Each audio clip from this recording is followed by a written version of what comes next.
I want to tell you about a woman I saw in Portugal. I was sitting at an outdoor cafe in Lisbon, the kind of place that just buzzes with afternoon life. Families everywhere, younger tourists taking selfies, that beautiful, chaotic, sun soaked energy of a place that feels almost too good to be real. And then she walked in. She was probably in her 80s. Maxi dress, a chiffon jacket with the most delicate rose florets, a straw hat, skin that looked luminous and cared for, and a posture, a presence that I could only describe as completely, utterly her own. The whole cafe noticed. I noticed. Everyone noticed. Younger women went up to her and complimented her. Men told her she looked elegant. And she just received it. No deflecting, no, oh, this old thing, or no shrinking. She smiled and accepted every single word like it was simply her due. And I sat there watching her thinking, that is a woman who decided a long time ago that she wanted to be seen. And she was, by every single person in that cafe. Here's the thing. She didn't have a platform. She wasn't famous. She didn't go viral. She was just a woman at a cafe in Lisbon, showing up as herself, fully, beautifully, completely, and the world responded. I didn't know it in that moment, but that woman was the opening scene of my own initiation. And that's what today is about. I want to start today with a confession. For a while, longer than I care to admit, I was hiding. Not consciously. I was showing up, teaching classes, recording this podcast for 6 years, writing my book, and having speaking engagements, all of it. But inside, there was a quiet, persistent voice whispering, is there really room for you here? Because if you spend any time in the online wellness space, you notice something pretty fast. It skews young. It skews towards a certain aesthetic.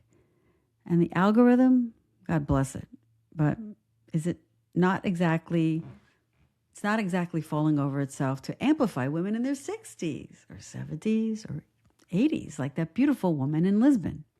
And I would be scrolling, watching younger voices get the traction. All the attention, right? And I'd feel this ache, like this slow creeping sense that the conversation I had so much to contribute to was somehow happening without me. Here's what I know now that I didn't fully see then. I wasn't invisible. I was performing invisibility. I was making myself small before anyone else could make me feel small. I wasn't showing up the way I really should have been showing up. Here's the other thing I was doing. The perfectionism thing. I'm sure some of you have it.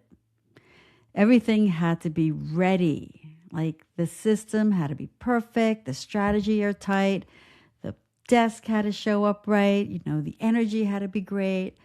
And I wasn't exactly moving forward. Perfectionism is just fear in a blazer. 6 years behind the mic, mostly interviewing others, listening to their stories, highlighting their work, celebrating their voices. And I genuinely loved it. I still do. The connections I've made, they've been real, valuable, and I don't regret a single conversation. But recently, something inside me started stirring. I could feel it. I knew when it started. It was a feeling that a change needed to occur. It was palpable. It centered around one thing, my podcast, and the lack of my voice behind it. Not as an interviewer. I was there showing up as an interviewer, of course, but more as someone with something to say. And soon after that feeling became undeniable, I literally lost my voice. So let me back up. I recently returned from the Azores. And if you don't know the Azores, it's this stunning archipelago in the middle of the Atlantic. It's volcanic, it's ancient, otherworldly. And I was there on a yoga and qigong retreat, and my soul had been craving this. I've never been on a retreat, believe it or not. I've been running hard, right? Book, podcast, speaking, building, and I needed to just be by the water for a while, soak up all that wonderful vibe, be around people who are in this environment that really lights me up. I was really looking forward to it. But the island had other plans for me. What a lot of people don't know, and what I was very aware of going in, is that the Azores sits on the St. Michael Ley Line. It's one of the most energetically potent lines on the planet. Think Sedona, right? So Sedona's got this vibe, this energy vortex, or many of them. Same thing on the Azores. And if you're sensitive to energy, you can feel it. And I'm very sensitive to energy. I've been like that since I was a kid. It's kind of my thing. So I arrived open.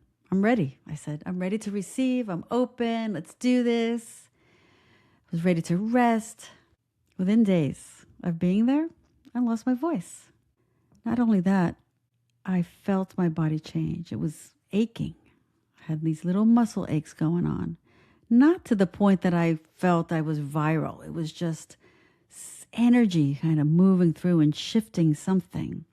I felt I was purging. Was it the ley line? Was it the energy of the island? I think it was. I know it was. The answer came to me. I needed to shift. I needed to change. There was something energetically shifting within me, and then the energy of the island, both were affecting me to a point where I had lost my voice for about a month after I got back home. Now, I've been an energy alchemist long enough to recognize that this was an upgrade that was occurring. And when it's happening, it gets uncomfortable. You start to think about things that, why is this happening to me? Why am I losing my voice? I had to pause and I had to ask myself, there's something going on here, Rose. You just have to be quiet for a while, go internal and figure it out. So I had to get to work. The mystical, energetic ley lines on the Azores forced me to sit with what this truly meant for my growth, for how I needed to show up for my audience, for how I was showing up for myself. I came home different. Still integrating that energy. As I said, I lost my voice for at least a month. I was feeling that upgrade moving through me. Still open to new possibilities.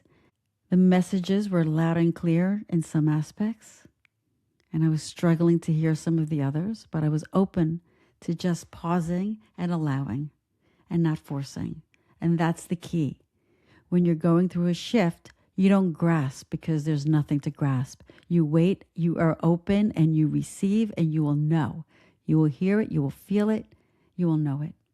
And here now, this is what I know about losing my voice or a voice or any voice. Right before you're about to claim it, it's not a coincidence. It's a clearing. And what was being cleared for me? Well, this last October, I published my book, Empress Rising, Own Your Energy, Trust Your Wisdom, and Rewrite the Rules of Aging. I channeled the Empress archetype. I wrote about how the years ahead are years of expansion, not diminishing. How we as Empresses are not invisible. We are invincible. And then I published it. And I didn't fully live it. I wrote about women stepping into their power and then kept shrinking mine. I wrote about owning your visibility, and then I kept hiding.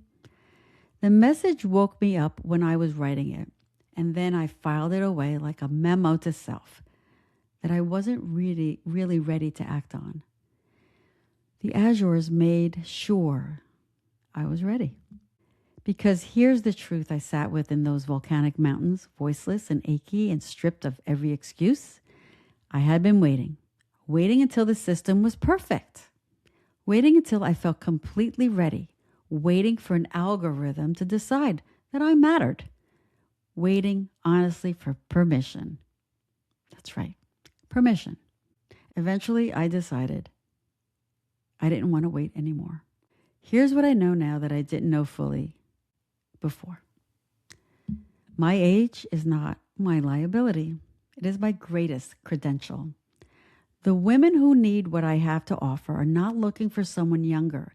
They are looking for someone who has actually been through it, who left the soul-crushing career and survived, who walked through the fire of midlife and came out more, not less, who can look them in the eye and say, I know, me too. And here's what's waiting on the other side. So I want to tell you about what I'm calling my F-it moment. I can't point to one single day. It was more like a slow build. It was a channeled reading that named my wound around visibility. An astrology session, completely independent, different practitioner actually, different modality, that confirmed the exact same thing. A talk I gave in front of 125 women right before I left for the Azores, where I felt electric, like something was already cracking open. And then the island came along and finished the job. And somewhere between the Ley Line and the volcanic landscape and the woman in the cafe with her rose florets and her effortless grace, something in me made a decision. F it. I'm done waiting for permission. Done waiting until I had the perfect system. Done waiting until I felt completely ready. Done waiting for an algorithm to decide that I mattered.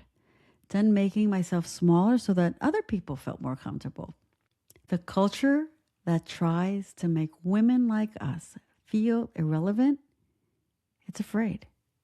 It's afraid of what happens when women with real wisdom, real experience, and zero tolerance for nonsense start taking up space unapologetically. Our life isn't over when our kids go to college. Listen to me. Our life isn't over when our kids go to college, when we stop working. That's when things start to get interesting. I talk to so many women, they come up to me and they feel that shift inside. They don't know what their next steps are, but they know they just don't want to light candles and say a mantra, okay? They want to feel themselves shedding their previous skin and reconnecting with the parts of themselves that got buried. It's not just a returning, it's a becoming. They are becoming sovereign, and their reign begins internally. That power, that feeling, that is not something to cast aside. It is something to be taken as a power pill every single day. And that's exactly what Chat Off the Mat is becoming. Now, I've been thinking hard about this podcast, honestly, about what it is, about whether or not I should even continue it, and also what it wants to become.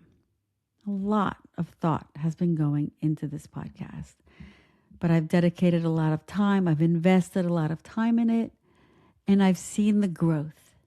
And it's my platform. It's my platform to be here for you. And for 6 years, I've been behind this mic mostly listening to others. And I'm at every word of every conversation. But something inside me has been stirring really loudly. And it's impossible to ignore. So here's what's changing. You're used to hearing me in conversation with guests, and they will continue. They're not going anywhere. I still have so many that I am going to release, and possibly more that I will do. And I love every single one that I did. They're powerful, they're amazing, and I love supporting other women on this journey to make our lives amazing. But you're going to be hearing more of me, solo, on camera, visible in front of you, in this office with this orange wall, that I kid you not, a psychic or a channeler saw from the other side before I even told her about it. And she said, that's it. That's the energy. Go. That's your space. That's you. Be visible. Because this season of my life isn't only about amplifying other people's messages, it's about finally amplifying mine. Just like you need to be visible, not scared of showing up as yourself in front of others with your voice, with your message, with your beauty. I know that I'm not reinventing myself from scratch, and neither are you. I'm stepping fully, finally, unapologetically into what I have always been building toward, mostly me. Occasionally someone worth your time. And that's what I'm here for, you. And the Empress archetype that I so believe in It's the heart of everything I teach now. And that archetype, that beautiful Empress that sits on her throne, she doesn't shrink. She's there. She's up there for everybody to see. She's not looking to be discovered. She doesn't make herself smaller so others feel comfortable. She shows up fully with all of her years and all of her wisdom, wearing them as a crown, not carrying them as a burden.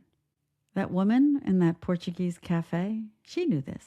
She was an empress. She is an empress. She'll continue to be an empress, and she'll show others how to be one just by her presence, by being herself.